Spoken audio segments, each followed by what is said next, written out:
Donc dans cette vidéo, nous allons définir le rang d'une famille de vecteurs. Donc on a déjà défini la notion de rang pour un système linéaire et pour une matrice à partir de l'algorithme de Gauss. Donc c'était des définitions un peu bricolées mais qui permettaient de les calculer en pratique. Donc là on va avoir une définition beaucoup plus abstraite, beaucoup plus compréhensible, mais malheureusement on ne pourra pas encore le calculer vraiment sur des exemples. Donc c'est une notion qu'on va développer petit à petit jusqu'à la fin de l'année. Donc on se donne une famille de P vecteurs, où P est fixé, donc une famille finie de vecteurs. Et on va définir ce qu'on appelle son rang.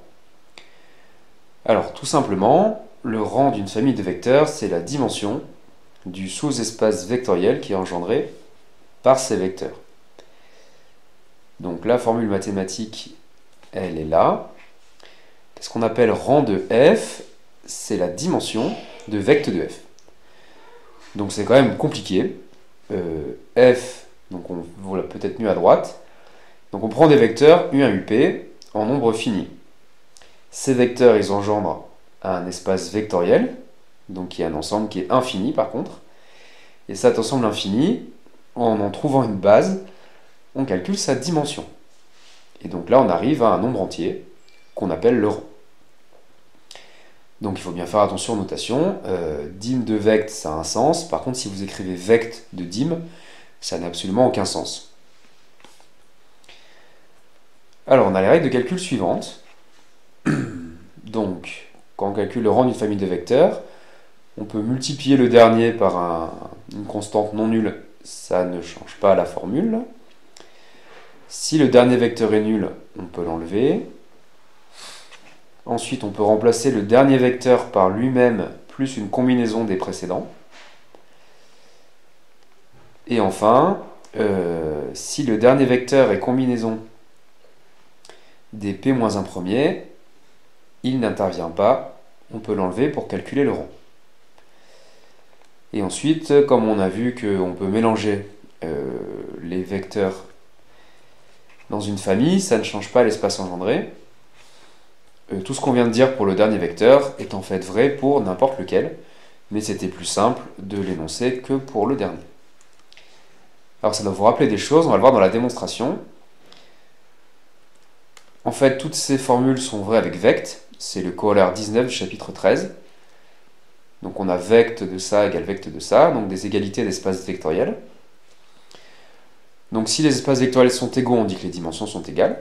Donc on a dim de vect égale dit de vect un petit peu partout. Et en fait, dim de vect, c'est ce qu'on appelait le rang. Donc on obtient directement ce résultat. Alors, comment on calcule le rang sur un exemple? Pour l'instant, c'est pas du tout facile. Donc pour calculer le rang d'une famille de vecteurs, on prend une famille U1UP qui est génératrice de vectes de U1UP. Et d'après le début du chapitre, de cette famille génératrice, on extrait une base. Et une fois qu'on a trouvé une base, le nombre d'éléments, ça va être la dimension de vecte de U1UP. C'est ce qu'on appelle le rang. Donc pour l'instant, ce n'est pas du tout facile, mais on va se contenter de ça. Donc par exemple, ici, on a 3 vecteurs et la famille est de rang 2. Voyons ça. Donc nos 3 vecteurs, on les appelle U1, U2, U3. Et donc on cherche une base de l'espace engendré par U1, U2, U3. D'après ce qu'on a dit au début du chapitre, on se demande si la famille U1, U2, U3 est libre. Alors, on voit facilement que U1 moins U2, ça fait U3, donc la famille est liée. Et d'après le chapitre 13, l'espace engendré par U1, U2, U3 est en fait égal à l'espace engendré par U1, U2. On supprime U3 parce qu'il est combinaison linéaire de U1, U2. Donc en disant que ces deux espaces sont de même dimension, on obtient qu'en fait, le rang de la famille U1, U2, U3 est égal au rang de la famille U1, U2. Et donc on recommence, cette fois on cherche une base de vectes de U1, U2. On se demande si U1, U2 sont libres, comme ce n'est que deux vecteurs, on se demande en fait s'ils sont collinéaires, donc on voit très bien qu'ils ne le sont pas. Donc une base de vectes de U1, U2, c'est U1 et U2, donc la dimension c'est 2. Et donc conclusion, le rang de la famille U1, U2, U3 est égal à 2. Donc là on voit que le rang ce n'est pas pareil que le cardinal, c'est-à-dire cette famille a 3 vecteurs, elle est de cardinal 3, mais elle n'est que de rang 2. Alors les propriétés. Donc premier théorème, c'est le théorème 16. On va relier le rang avec le cardinal, c'est-à-dire on va relier le rang avec le nombre de vecteurs dans la famille. Et ces résultats seront vrais en dimension infinie. Et en dimension finie, bien sûr. Donc première chose, le rang est nul si seulement si tous les vecteurs sont nuls. Donc en général, le rang est un entier plus grand que 1, puisqu'on ne va pas étudier une famille où tout le monde est nul. Donc deuxième résultat très important, le rang d'une famille de p vecteurs est plus petit que p. Donc le rang est plus petit que le cardinal. On l'a vu en dessous, rang 2, cardinal 3.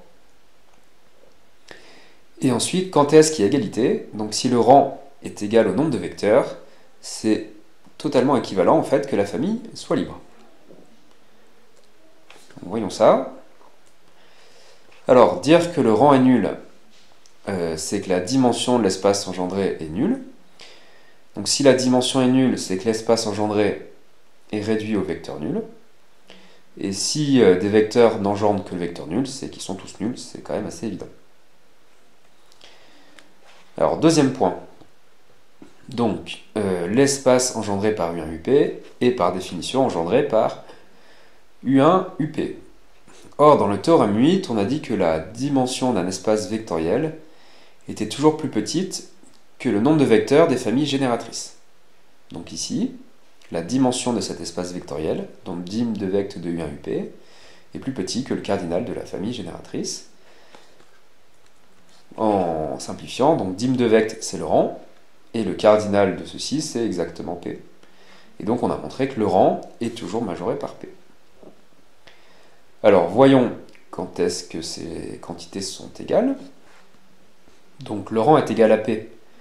D'après ce qui précède, ça veut dire que la dimension de l'espace engendré est égale au cardinal. Et alors dans le théorème 8, on a dit que quand une famille génératrice a un nombre de vecteurs égal à la dimension, c'est équivalent à dire que c'est une famille génératrice minimale, donc une base. Donc ici on obtient que la famille U1 UP est génératrice minimale de vecteurs de U1 UP. Donc d'après le théorème 8, c'est équivalent à dire que U1 UP est une base de l'espace qu'elle engendre. Et un résultat évident, comme U1 UP est toujours génératrice de l'espace qu'elle engendre, c'est une base si et seulement si elle est libre. Donc on a bien démontré le résultat. Donc première application du rang, si on savait le calculer, ce qu'on saura faire plus tard, on pourrait l'utiliser pour savoir si une famille est libre. Alors, deuxième théorème, on va voir que le rang peut nous dire si une famille est génératrice. Par contre, là, ça ne marche qu'en dimension finie. Donc là, on suppose que notre espace vectoriel E est de dimension finie, qu'on appelle N. Donc, premier résultat, le rang d'une famille de P vecteurs est plus petit que le minimum entre N et P. Alors, plus petit que le minimum, ça veut dire que c'est plus petit que N, et c'est aussi plus petit que P. Donc, plus petit que P, on le savait déjà. Là, on va montrer que c'est plus petit que N, la dimension de l'espace vectoriel dans lequel on se trouve. Et quand est-ce que c'est égal à N? Cela signifie que E est engendré par ces vecteurs. Donc, on voit que calculer le rang peut nous permettre de dire si la famille est libre, et peut nous permettre de dire si la famille est génératrice. Et donc, quand on aura un algorithme Python qui calcule le rang, Python pourra vous dire si une famille est libre ou génératrice. Mais ce ne sera pas dans ce chapitre. Voyons la démonstration. Donc ici, on suppose que E est de dimension finie notée N. Donc, d'après le théorème précédent, on sait déjà que le rang d'une famille de P vecteurs est plus petit que P. Ensuite, donc on a supposé que U1 jusqu'à UP est une famille de vecteurs de E. Donc, par définition, l'espace qui est engendré est inclus dans E. D'après le théorème 12, la dimension de cet espace est inférieure ou égale à la dimension de E. Or, la dimension de E, c'est N, et dim de vect, c'est le rang. Donc, on a montré que le rang est plus petit que P, le rang est plus petit que N. On écrit ça de façon plus compacte, en disant que le rang est majoré par le minimum entre N et P. Alors, est-ce que ça peut être égal à N? Donc, lire que le rang est égal à N, c'est que la dimension du vect est égal à la dimension de E. Or, on a cette inclusion qui est toujours vraie. Donc il y a le corollaire 13 qui dit que si on a une inclusion et qu'on a égalité des dimensions, alors on a égalité des espaces vectoriels. Donc on arrive à vect de U1UP égale E, et ceci par définition, c'est E est engendré par notre famille de vecteurs.